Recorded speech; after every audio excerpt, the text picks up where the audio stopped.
में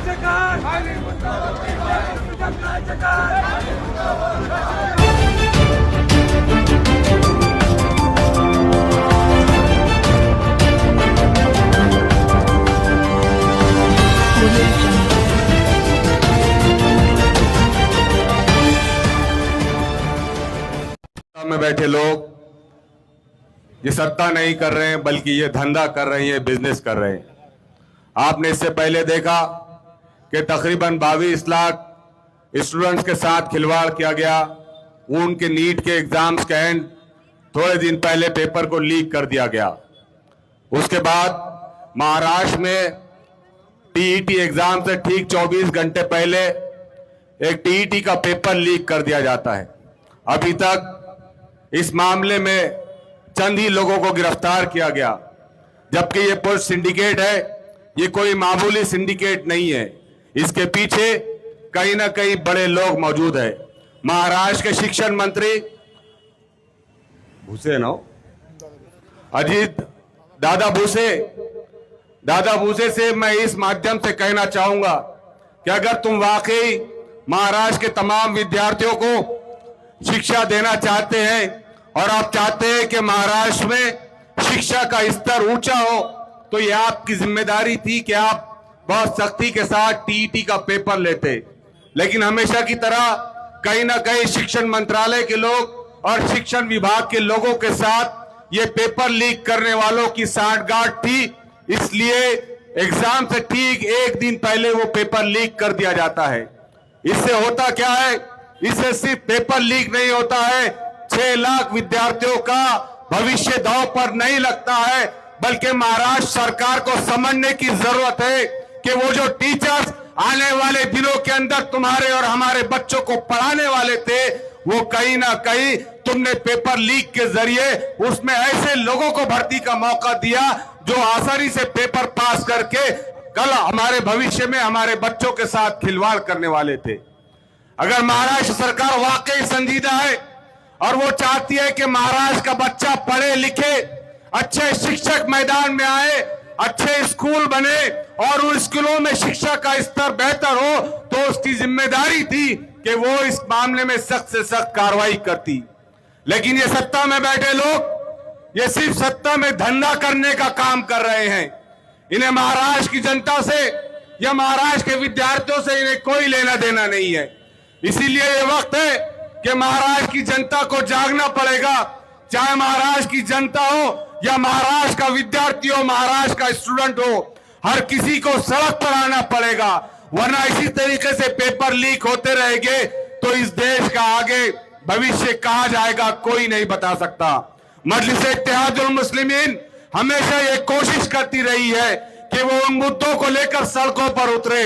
मैं सवाल पूछना चाहूंगा दादा भूसे से, मैं सवाल पूछना चाहूंगा शिंदे सेना से, मैं सवाल पूछना चाहूंगा बीजेपी से, जो देशभक्ति के बड़े बड़े नारे लगाते हैं, जो देश को विकसित बनाने की बातें करते हैं, जो देश को हिंदू राष्ट्र बनाने की बातें करते हैं, क्या तुम यही हिंदू राष्ट्र बनाना चाहते हो कि जिस राष्ट्र के अंदर 1-2 नहीं 46 पेपर लीक हो जाते हैं?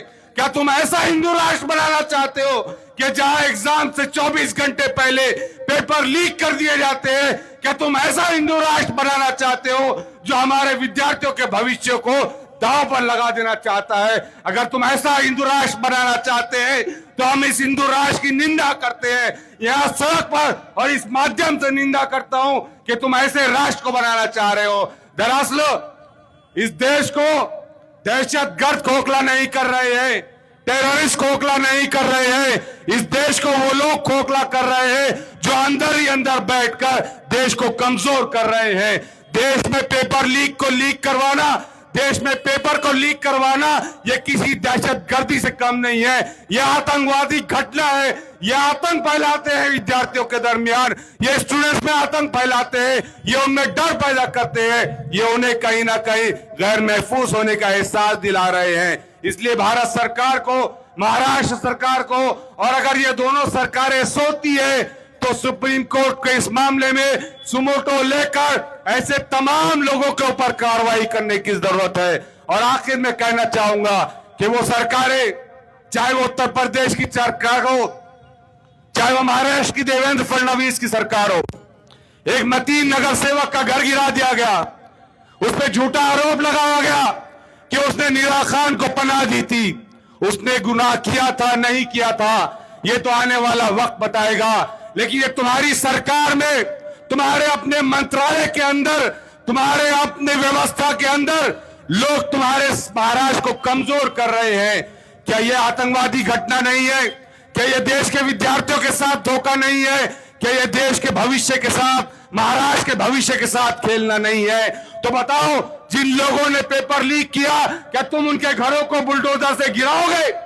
बताओ, मंत्रालय के वो लोग, तुम्हारे सिस्टम के वो लोग जिन्होंने पेपर लीक करने में उन लोगों का साथ दिया था, क्या तुम उनके घर बुलडोजर से गिराओगे? तुम नहीं करोगे ऐसा, इसलिए कि जब भी कोई कार्रवाई करना होती है तो तुम्हारे सामने धर्म आड़े आ जाता है, तुम्हें सिर्फ मुसलमान नजर आता है। चंदा छोड़ो, याद रखो, राम मंदिर के चंदा छोड़ो। तुमने इस देश को दूसरा पर खड़े कर दिया है कि जहां पर देश को उभरने के लिए और कई 100 साल लगेंगे।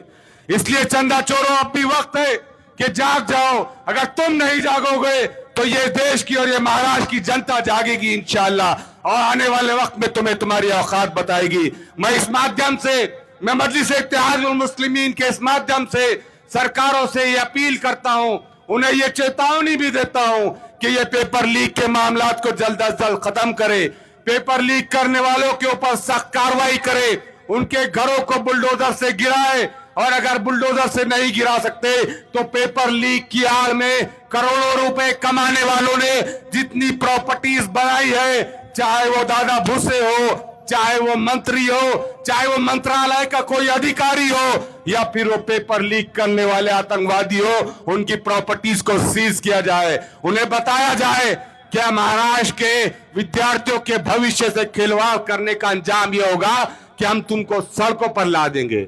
मैं इस मौके से हमारे शायर अध्यक्ष नासिर सिद्दीकी साहब से अपील करता हूं कि हम इस मोमेंट को आज यहां पर खत्म ना करें। हम कोशिश करेंगे इंशाअल्लाह, आपके नेतृत्व के अंदर हर मुमकिन एजिटेशन करेंगे। यहां पर हमारे विरोधी पक्ष नेता समीर साजिद साहब है, और विद्यार्थी, हमारी जो सेना है, विद्यार्थी विंग है, हमारी स्टूडेंट विंग, उसके जिम्मेदार यहां पर मौजूद है कुणाल खरा साहब। आपसे दरखास्त है कि इस मूवमेंट को औरंगाबाद तक महदूद न रखे, पूरे महाराष्ट्र में इस मूवमेंट को खड़े करें।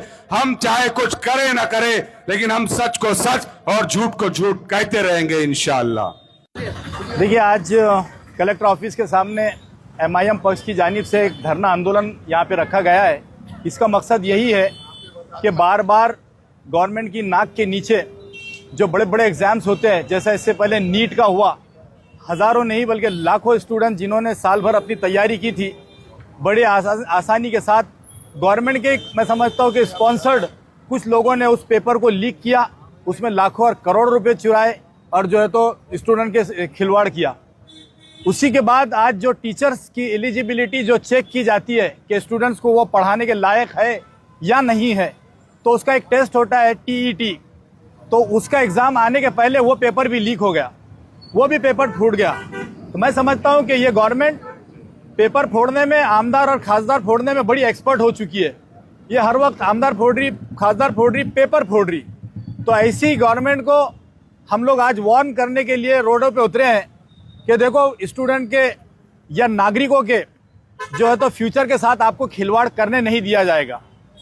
अगर किसी ने वाकई में आपके इल्म में लाए बगैर अगर ये पेपर फोड़ा है, तो हम ये देखेंगे कि आप कितना सख्त कानून बनाते हैं और उसके ऊपर कौन सी चौकसी कमेटी बिठाते हैं और उनको क्या सज़ा देते हैं। अगर आप ऐसा नहीं करते तो इसका मतलब वो स्पॉन्सर्ड बाय जो है तो गवर्नमेंट था।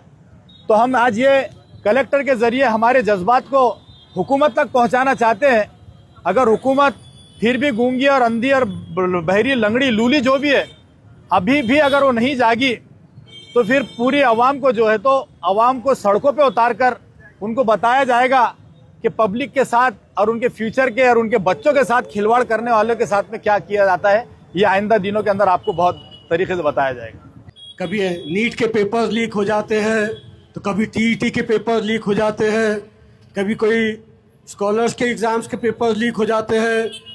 हमेशा कभी स्टूडेंट्स के साथ तो कभी टीचर्स के साथ, उनके फ्यूचर के साथ खिलवाड़ करने का काम ये बीजेपी, ये शिंदे की हुकूमत की तरफ से होता रहा है।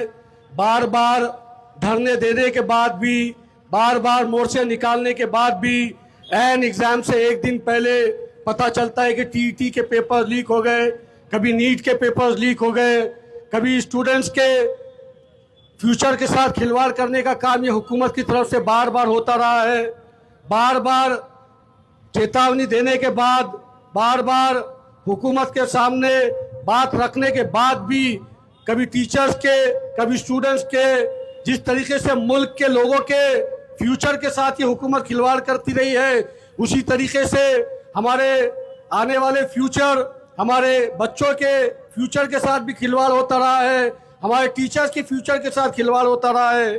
शारिक नक्शबंदी साहब, ये मुल्क के अंदर बाबा साहेब अम्बेडकर जी का संविधान है। ये मुल्क अगर चलेगा तो संविधान के हिसाब से चलेगा। ये मुल्क को जो ये सोच रहे हैं कि हम हिंदू राष्ट्र बनाएंगे, ये हमेशा मुंह के बल गिरते रहे हैं और इंशाअल्लाह हमेशा मुंह के बल गिरते रहेंगे। ये मुल्क के अंदर बाबा साहेब अम्बेडकर का संविधान था, है और इंशाअल्लाह सुबह क़यामत तक रहेगा। और इसी संविधान के दायरे में रहते हुए मजलिस इत्तेहादुल मुस्लिमीन हमेशा अपनी बात को रखती रही है और इंशाअल्लाह रखती रहेगी। स्टूडेंट्स के मामले के ऊपर हमेशा मजलिस के जिम्मेदारों ने स्टूडेंट्स का, टीचर्स का साथ दिया है और इंशाअल्लाह हमेशा देते रहेंगे। मैं इस मंच से हुकूमत को यह कहना चाहता हूँ कि बंद करो स्टूडेंट्स के फ्यूचर के साथ खिलवाड़ करना, बंद करो टीचर्स के साथ, उनके फ्यूचर के साथ खिलवाड़ करना।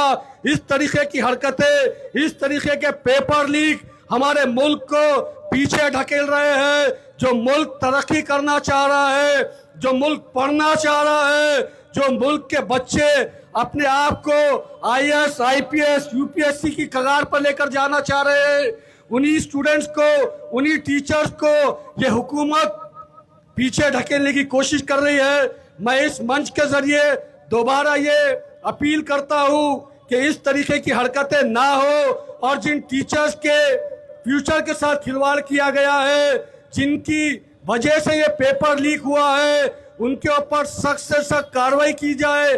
और मैं शारिक भाई की बात से सहमत हूँ कि उन आतंकवादियों के घरों को भी गिराया जाना चाहिए।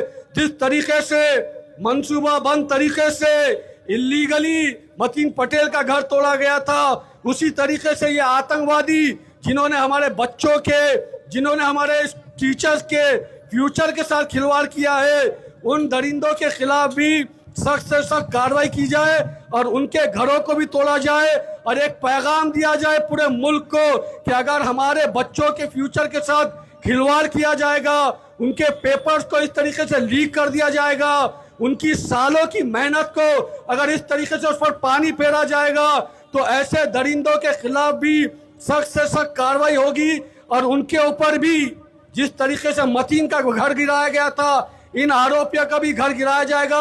ये मांग हम मजलिस इत्तेहादुल मुस्लिमीन की जानिब से करते हैं। जज़ाकल्लाह, शुक्रिया बहुत बहुत। आज एमआईएम पार्टी की तरफ से माजी खासदार प्रदेश अध्यक्ष इम्तियाज जलील साहब के नेतृत्व में और विरोधी पक्ष नेता समीर साजिद बिल्डर, शहराध्यक्ष नासिर सिद्दीकी साहब, इनके प्रमुख उपस्थिति में हमने आंदोलन यहाँ पे कर रहे हैं। ये आंदोलन हमारा इसलिए था कि आज पिछले टाइम नीट का पेपर फूटा था और इस वक्त और टेट का पेपर फूटा है। ये टेट का पेपर मीन्स ऐसा होता है, ये शिक्षक पात्रता की भर्ती के लिए पेपर दिया जाता है, शिक्षक को नौकरी लगाने के लिए पेपर दिया जाता है। आज बोलिए, आज अगर नकली शिक्षक अगर मार्केट में आ गए, जिनको कुछ आता नहीं, जो पेपर फूटने के बाद जो पेपर उनको मिलता है, वो माध्यम से अगर ये पेपर के माध्यम से अगर ये लोग शिक्षक लोग भर्ती हो रहे होंगे, तो आगे का विद्यार्थी का भविष्य कैसा रहेगा। इसके लिए हमने आज एमआईएम पार्टी की तरफ से ये आंदोलन किया है और आंदोलन रखा है। आज हम जिलाधिकारी साहब को मिलने वाले हैं, कलेक्टर साहब को मिलने वाले हैं और ये डिमांड करने वाले हैं, ये जिसने भी ये पेपर फोड़ा है, ये पेपर फूटने के बाद इसके ऊपर एसआईटी की चौकसी हो, इसको जो उसमें शामिल हो उनके ऊपर कार्रवाई हो और आगे इसके आगे कोई पेपर ना फूटे, इसलिए हम ये आंदोलन कर रहे हैं। और इसको उनको बोल रहे हैं कि इसका अगर पेपर फूटा तो ज़्यादा से ज़्यादा तादाद में हम लोग ये मोर्चा करके निदर्शन करके हम आंदोलन करेंगे।